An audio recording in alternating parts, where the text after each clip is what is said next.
In the quiet suburb of Krugersdorp, a town known for its close-knit community and everyday rhythms, a darkness began to seep in. Over a span of 4 years, 11 seemingly unconnected murders shattered the calm.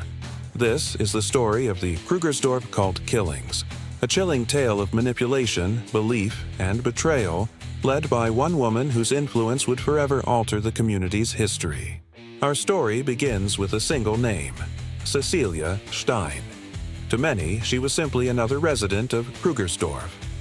But behind her unassuming exterior, Cecilia constructed an elaborate web of ideology and deception.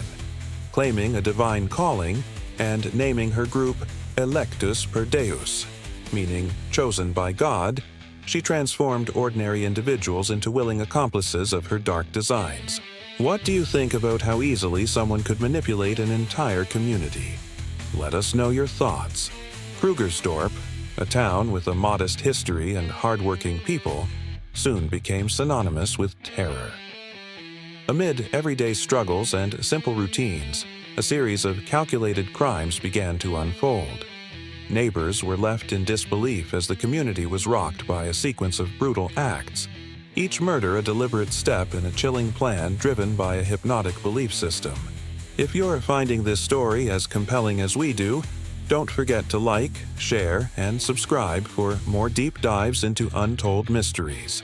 And, by the way, what's your opinion on how a small town could be blindsided by such events? Cecilia Steyn was no ordinary criminal mastermind.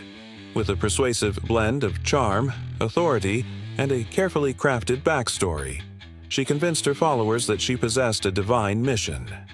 Rather than hardened criminals, many of her recruits were ordinary people, a teacher, a financial broker, even a teenager with immense promise, drawn into her orbit by the allure of belonging and purpose. Now, take a moment and share. Have you ever been surprised by how persuasive a leader or movement can be? At the core of Cecilia's operation were the devoted members of Electus per Deus. Their stories reveal a startling mosaic of ordinary lives turned extraordinary by manipulation. Mirinda. Fiercely loyal and ruthlessly efficient, Mirinda emerged as one of Cecilia's most trusted operatives. She played a pivotal role in executing the cult's plans, especially in managing finances and ensuring that every violent act also served a material purpose. Marcel. A paradox. In many ways, Marcel was a teenager whose academic excellence, earning high distinctions and acceptance into medical school, stood in stark contrast to her involvement in the cult's brutal activities. Her internal struggle between a bright future and the pull of a destructive belonging encapsulates the tragic complexity of the cult. John. A practical, street-smart man with a background in manual labor, John provided the essential logistical support.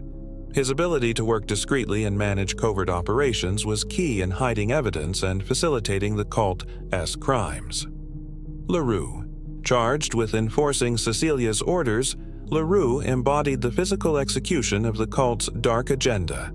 His methods, often marked by coercion and a chilling efficiency, underscore how ordinary individuals can be transformed into instruments of ruthless ideology. Each of these members, despite their diverse backgrounds, shared vulnerabilities, feelings of isolation, personal loss, or an overwhelming need for meaning. Under Cecilia's charismatic influence, they surrendered their individual identities to a collective purpose that led them down an irreversible path of violence. I'm curious, how do you think personal vulnerability can be exploited by such figures? Drop your opinions in the comments if you're watching. Between 2012 and 2016, the killings came to be known as the appointment murders.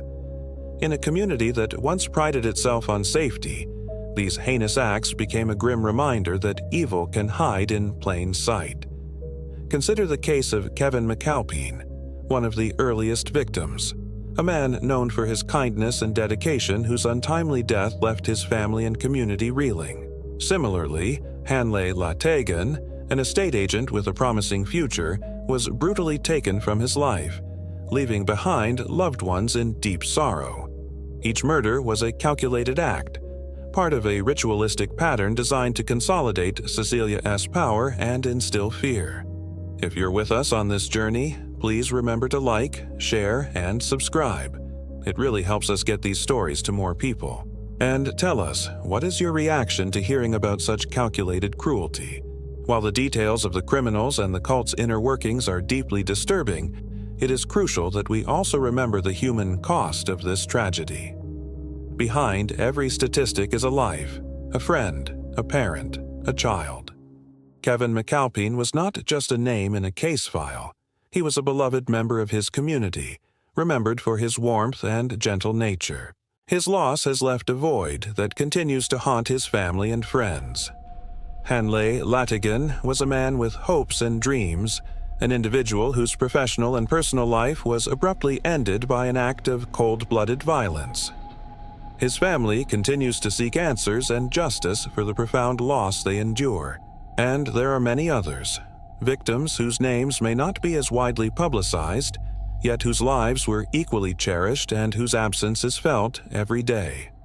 Their stories remind us that the true tragedy of the Krugersdorp murders lies not only in the calculated acts of violence, but in the irreversible loss of life and the lasting impact on families and communities. We invite you to share your thoughts on how communities can honor the memories of victims and support those left behind. Your opinions are an important part of this conversation. To truly understand how Cecilia Steyn could orchestrate such a reign of terror, we must delve into the psychology of her influence. Academic research, including a detailed psychobiography from the University of Johannesburg, has illuminated the extraordinary nature of her manipulation. Unlike typical criminal masterminds, Cecilia's approach was steeped in psychological coercion, exploiting empathy, vulnerability, and the human longing for spiritual meaning. Her followers found themselves caught in a web where the line between devotion and delusion blurred. They weren't simply coerced.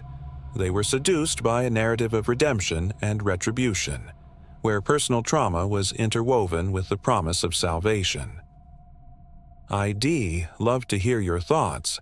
How do you think such personal vulnerabilities lead someone down this dark path? Share your opinions as we continue. The investigation into the Krugersdorp murders was a testament to human persistence. Police sifted through digital records, eyewitness testimonies, and forensic evidence, each piece a fragment of a puzzle that exposed a vast network of conspiracies. Forensic experts uncovered hidden clues, untraceable cell phones, meticulously staged crime scenes, and intercepted communications that gradually revealed Cecilia's blueprint of terror. With every piece of evidence, a clearer picture emerged, a picture of deliberate, calculated brutality. If this investigation fascinates you, please take a moment to like, share, and subscribe. And while you're here, what do you think is the most surprising piece of evidence uncovered in this case? As we reflect on the legacy of the Krugersdorp murders, profound questions arise. How do we reconcile the existence of such deep-seated evil with the everyday kindness in our communities? What drives individuals to surrender their morality to a charismatic force? And how can society protect itself against such manipulation in the future? In the months and years following the arrests, community leaders, mental health professionals, and law enforcement worked tirelessly to mend the shattered fabric of Krugersdorp. Memorials were held, support groups formed, and efforts made to learn from the past, hoping to prevent future tragedies. What are your thoughts on how we can better support victims' families and honor their memories? We'd love to hear your opinions as we explore these tough questions together. The Krugersdorp cult killings serve as a haunting reminder that darkness can lurk in the most unsuspecting places. This story challenges us to reflect on the power of influence and the fragile nature of trust in our society. As the investigation continues to reveal new details and as the community strives to heal, the lessons learned from this tragic chapter remain ever relevant. In remembering the victims, we honor their lives and nurture the hope for a future where such horrors are prevented. Thank you for joining us on this journey into one of South Africa's most unsettling chapters, a narrative of manipulation, murder, and the desperate search for meaning. And before we close, if you appreciate our work, please like, share, and subscribe. We also invite you to share your thoughts and opinions on what you heard today. Your voice is an essential part of this conversation.